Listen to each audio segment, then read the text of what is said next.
আসসালামু আলাইকুম everyone, welcome back to my channel. এই মুহূর্তে যেখান থেকে আমার আজকের পর্বের রেসিপিটি দেখছেন, আশা করি সকলে অনেক অনেক ভালো আছেন এবং সুস্থ আছেন। আজকের পর্বে আপনাদের সাথে শেয়ার করব খুবই মজাদার ডিম পোলাও রেসিপি। বানানো খুবই সহজ আর খেতে ভীষণ মজাদার। ঘরে মাছ মাংস না থাকলে চাইলে এরকম ডিম দিয়ে মজাদার পোলাও রেসিপিটা খুব সহজেই তৈরি করে নিতে পারেন। তাহলে চলুন রেসিপিটা দেখে নেই। প্রথমে একটি মিক্সিং বলে আমি নিয়ে নিচ্ছি 2 কাপ পরিমাণ চিনি গুঁড়া পোলাওয়ের চাল। আপনারা চাইলে কিন্তু এখানে বাসমতি রাইসটাও ব্যবহার করতে পারেন। পর্যাপ্ত পরিমাণ পানি দিয়ে এই চালগুলোকে হাত দিয়ে কষলিয়ে 3 থেকে 4 বার ধুয়ে নিতে হবে। চালগুলোকে আমি খুব ভালোভাবে ধুয়ে নিয়েছি। এবার এখানে পর্যাপ্ত পরিমাণ পানি দিয়ে চালগুলোকে 10 মিনিটের মতো ভিজিয়ে রেখে তারপর একটি স্ট্রেনারে নিয়ে পানি ঝরিয়ে নিতে হবে। এবার চুলায় একটি প্যান বসিয়ে দিয়েছি আর এতে দিয়ে দিচ্ছি আমি 1/4 কাপ রান্নার রেগুলার সয়াবিন তেল। আর সেদ্ধ করে নেওয়া ডিম দিয়ে দিচ্ছি 5টি। আর দিয়ে দিচ্ছি সেদ্ধ করে নেওয়া আলু। এখানে আমি 3 থেকে 4টি আলু মাঝখানে কেটে দিয়ে দিচ্ছি। আলুগুলোকে আমি ডিমের সাথে সেদ্ধ করে নিয়েছিলাম। এবার চুলা আঁচটাকে মিডিয়ামে রেখে অনবরত নেড়েচেড়ে ডিম আলুগুলোকে একটু ভেজে নিতে হবে। তবে ডিমগুলোকে একদম বেশি সময় ধরে ভাজার কোনো প্রয়োজন নেই।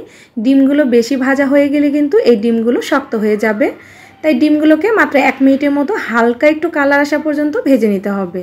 তো ডিমগুলোকে আমার ভেজে নেওয়া হয়ে গিয়েছে। এবার ডিমগুলো আমি তুলে নিচ্ছি। তো সবগুলো ডিম আমার তুলে নেওয়া হয়ে গিয়েছে। এবার আলুগুলোকে আমি একটু লাল লাল করে ভেজে নিব। তো আলুগুলো আমার লাল লাল করে ভেজে নেওয়া হয়ে গিয়েছে। এবার এগুলো আমি তুলে নিচ্ছি।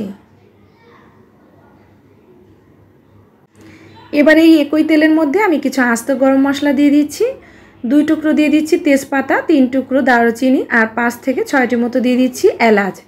হালকা একটু ভেজে নিয়েছি। এবার দিয়ে দিচ্ছি এখানে আমি 1/4 কাপ পেঁয়াজ কুচি।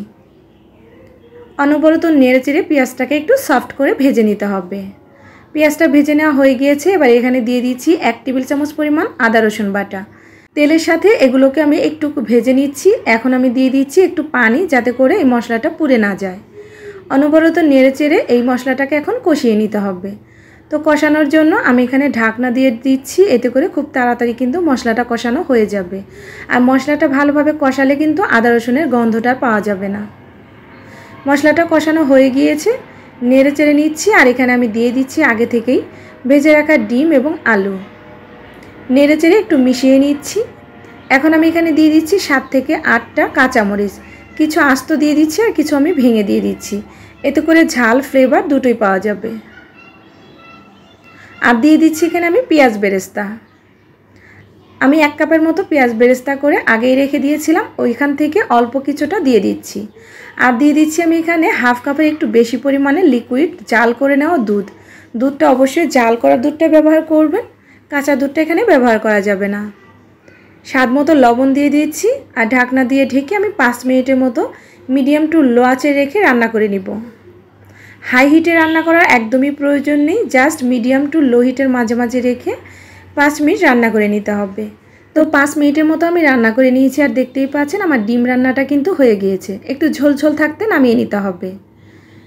চুলায় আরেকটা প্যান বসিয়ে দিয়ে দিচ্ছি আমি 1 টেবিল চামচ পরিমাণ রান্নার রেগুলার তেল।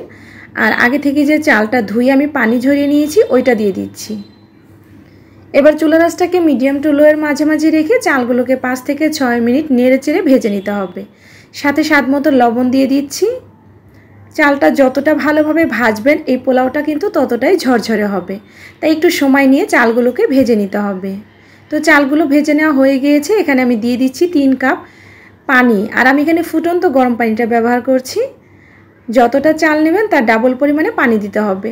তবে এখানে ডিম রান্নাতে যেহেতু অনেকটাই ঝোল রয়ে গেছে, তাই আমি পানির পরিমাণটা 1 কাপ পরিমাণ কমিয়ে দিয়েছি। 2 মিনিট মিডিয়াম আঁচে রান্না করে নিয়েছি। আর দেখতেই পাচ্ছেন অনেকটা পানি টেনে গিয়েছে। এবার আমি দিয়ে দিব রান্না করে নেওয়া ডিম আলু। হালকা হাতে একটু মিশিয়ে নিচ্ছি।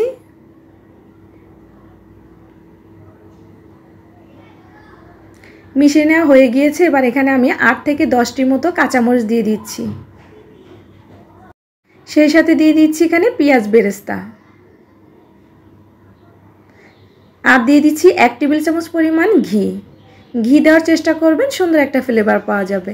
10 মিনিট চুলা আঁচটাকে লো আঁচে রেখে আমি দমে রান্না করে নিয়েছি। আর দেখতেই পাচ্ছেন 10 মিনিট রান্না করে নেবার পর রাইসগুলো পুরোপুরি সেদ্ধ হয়ে গিয়েছে আর অনেকটাই ঝরঝরে হয়ে গিয়েছে। একটু নেড়ে চেড়ে খুব ভালোভাবে মিশিয়ে নিচ্ছি। চাইলে এই পর্যায়ে আপনারা লবণটাও টেস্ট করে নিতে পারেন। নেড়ে চেড়ে খুব ভালোভাবে মিশিয়ে নিয়েছি। এবার আরও 5 মিনিট আমি দমে রান্না করে নিব। রাইসটা আরও ভালোভাবে ঝরঝরে হয়ে যাবে।